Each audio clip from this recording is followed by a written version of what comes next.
اللہ تبارک و تعالیٰ نے انسان کو جو اختیارات دیے ہیں وہ محدود دیے ہیں۔ انسان کی آنکھ دیکھتی ہے لیکن دیوار کے پار نہیں دیکھ سکتی، اس کے کان سنتے ہیں لیکن اگر آواز دیوار کے پیچھے سے آئے تو پھر نہیں سن پاتے۔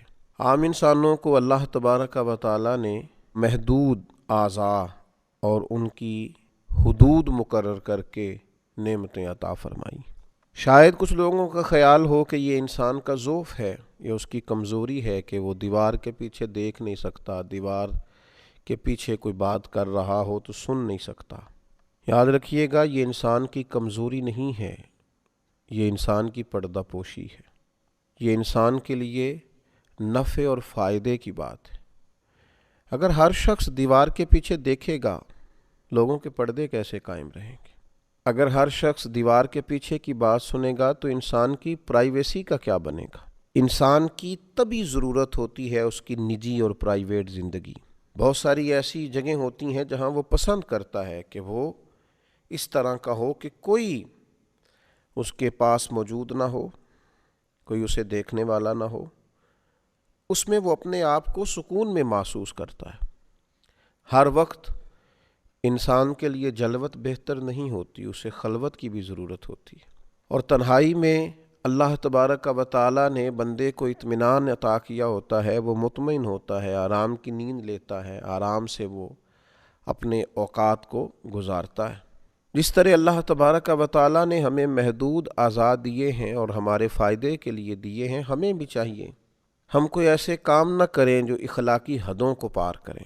آج بہت زیادہ شوق ہوتا ہے لوگوں کو پردوں کے پیچھے دیکھنے کا، اندر کی باتیں جانچنے کا۔ میں تمہیں بتاتا ہوں اصل بات کیا ہے، میں تمہیں ٹو لگا کے بتاتا ہوں، میرے پاس خاص بات، میں تمہیں بتاتا ہوں دراصل واقعہ کیا ہے۔ جب اللہ تعالیٰ نے آپ کو محدود بنایا ہے تو یہ جستجو کرنا اور یہ تجسس کرنا اور کسی کی جاسوسی کرنا، یہ تو اخلاق کے بڑے کمزور ہونے کی علامت ہے۔ قرآن مجید میں اللہ تعالیٰ نے فرمایا، یا ایھا الذین آمنوا اجتنبوا کثیرا من الظن ان بعض الظن اثم۔ اے ایمان والو، بہت سارے گمانوں سے بچو، بے شک کوئی گمان گناہ بھی ہیں، بعض گمان گناہ بھی ہیں۔ ولا تجسسوا، اور جو چیزیں پوشیدہ ہیں ان کی جستجو نہ کرو، جو تم سے چھپی ہوئی ہیں۔ ولا تجسسوا، تم جاسوسی نہ کرو۔ آپ کبھی ان لوگوں کو دیکھیں جن کا مزاج جاسوسی کرنے کا ہوتا ہے، ٹو میں پڑنے کا ہوتا ہے۔ آپ کبھی ان کی نفسیات دیکھیں، بیچارے ہو کس طرح کے جاتے ہیں۔ آپ ان لوگوں کی روحانی زندگی کا اندازہ کر سکتے ہیں کہ کس قدر زیادہ وہ اتار چڑھاؤ کا شکار ہے، ذہنی کشمکش کا شکار ہیں، فکری انتشار کا شکار، جو کسی کی جستجو میں ہے، بجائے اس پر کہ وہ اپنے لیے کچھ محنت کریں، اپنے حصے کی کوئی ڈیوٹی کریں، وہ دوسروں کی جاسوسی کر کے اپنا وقت بھی ضائع کر رہے ہیں، اپنے آپ کو وسوسوں کا بھی شکار کر رہے ہیں، اپنی روحانیت کو بھی متاثر کر رہے ہیں، اور اپنی زندگی کے قیمتی ترین لمحات کو ضائع بھی کر رہے ہیں۔ اور بعض لوگ بعض ایسی باتیں بھی چاہتے ہیں، ایسی باتوں پر بھی تبصرہ کرتے ہیں جو ان کی ذمہ داری نہیں ہے، جو ان کی ڈیوٹی نہیں ہے۔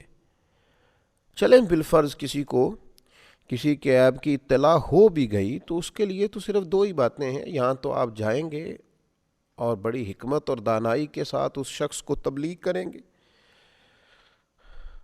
اسے اکیلے میں مل کے اس برائی سے بچنے کا کہیں گے، یا دوسری بات یہ ہے کہ آپ اس کی ہدایت کے لیے اللہ کے حضور دعا کریں گے۔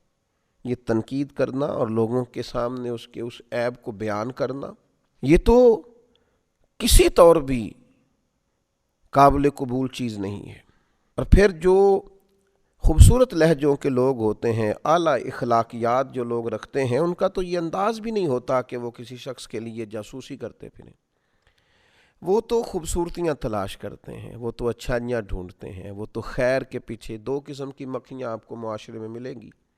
ایک شہد کی مکھی ہوتی ہے، ڈھونڈتی پھرتی ہے کوئی پھول کہیں مل جائے، اس پھول پر بیٹھتی ہے اور اس پھول سے فیض یاب ہوتی ہے، اور اس کے بعد جب وہ واپس لوٹتی ہے تو اپنے چھتے میں آ کے، اپنے گھر میں آ کے شہد بناتی ہے، جس میں اللہ تعالیٰ نے شفا رکھی ہے۔ اور ایک مکھی آپ کو ایسی بھی ملتی ہے جو گندگی پہ بیٹھتی ہے، کسی زخم پر بیٹھتی ہے، وہ پھر کرتی کیا ہے؟ وہ جہاں بیٹھتی ہے بیماریاں پھیلاتی ہے، اس لیے کہ جب وہ نکلی تھی، جب اس نے ارادہ کیا تھا تو اس وقت ہی منزلیں ہی الگ الگ تھیں۔ وہ تو نکلی تھی زخم ٹٹولنے، گندگی کو معاذ اللہ دیکھنے، بری چیزوں کو۔ جب اس نے واپس آ کے چھوڑا ہے تو اس نے جراثیم چھوڑے ہیں، بیماری کو چھوڑا ہے، اور یہ نکلی تھی پھولوں کی تلاش میں۔ تو جو لوگ پھولوں کی تلاش میں نکلتے ہیں ان کو پھر شہد نصیب ہوتا ہے، لیکن اب کوئی شخص ساری زندگی اگاتا کانٹے رہے اور اسے نصیب پھول ہو جائیں، تمام عمر کے کانٹوں کی آبیاری پر عجیب شخص ہے، اب گلشن کی بات کرتا ہے۔ تو میرے عزیز، جاسوسی نہیں، عیب جوئی نہیں، ہمیشہ اس کشمکش میں رہنا کہ مجھے کسی کی غلطی کا پتہ چلے۔ بتائیے نا وہ شخص کس طرح کا ہو جائے گا، وہ کیا ہوگا بھلا، اس کی ذہنی کیفیت کیا ہوگی، اس کا اخلاقی معیار کیا ہوگا، اس کے دل کی کیفیت کیا ہوگی، وہ کس سٹیٹس کا آدمی ہوگا جو ہمیشہ لوگوں کے عیب تلاش کرتا ہے۔ اگر آپ کو پتہ چل بھی گیا، اور انسانوں کے اندر کمزوریاں بھی ہوتی ہیں، انبیاء کرام علیہم السلام اور فرشتوں کے علاوہ معصوم تو کوئی نہیں، تو انسانوں میں، عام انسانوں میں کمزوریاں بھی ہوتی ہیں۔ اب آپ کو عیب پتہ چل گیا، پتہ چل جاتا ہے، کسی وقت کسی کے سامنے کسی کی غلطی آ جاتی ہے، کرنا کیا ہے؟ رد عمل کیا کرنا ہے؟ لوگوں کو بلا بلا کے ان کے کانوں میں باتیں کی جائیں، اس بات کو نشر کر دیا جائے، اس کا اظہار کرنا شروع کر دیا جائے، وہ کوشش کی جائے کسی نہ کسی طریقے سے پھیلا دی جائے معاذ اللہ؟ نہیں، رسول رحمت نبی اکرم صاحب خلق عظیم صلی اللہ تعالی علیہ وسلم نے ہمیں اس معاملے میں بھی حسین رہنمائی دی اور ہماری تربیت فرمائی۔ اور آپ یہ کام کر کے دیکھیں، آپ اپنے آپ کو بلند اخلاق والا پائیں گے، آپ کو محسوس ہوگا کہ یار میرے سینے میں پھول کھلیں۔ اس کی عملی مشق کریں، آپ اندازہ کریں گے کہ آپ کے اندر، روح کے اندر تازگی کتنی پیدا ہوتی ہے۔ مسلم شریف کی حدیث، حضرت ابو ہریرہ رضی اللہ تعالی عنہ ارشاد فرماتے ہیں کہ نبی اکرم صلی اللہ تعالی علیہ وسلم نے ارشاد فرمایا، جو شخص دنیا میں کسی کے عیب کا پردہ رکھے گا، اللہ تبارک و تعالی قیامت کے دن اس کے عیب کا پردہ رکھے گا۔ اور یہ بات یاد رکھیے گا، جس کے قیامت میں پردے رکھ لیے گئے وہ بچ گیا۔ سب سے زیادہ ضرورت تو ہوگی قیامت کے دن پردہ پوشی کی، سب سے زیادہ حاجت تو ہوگی قیامت کے دن کے اس کے عیب چھپا دیے جائیں۔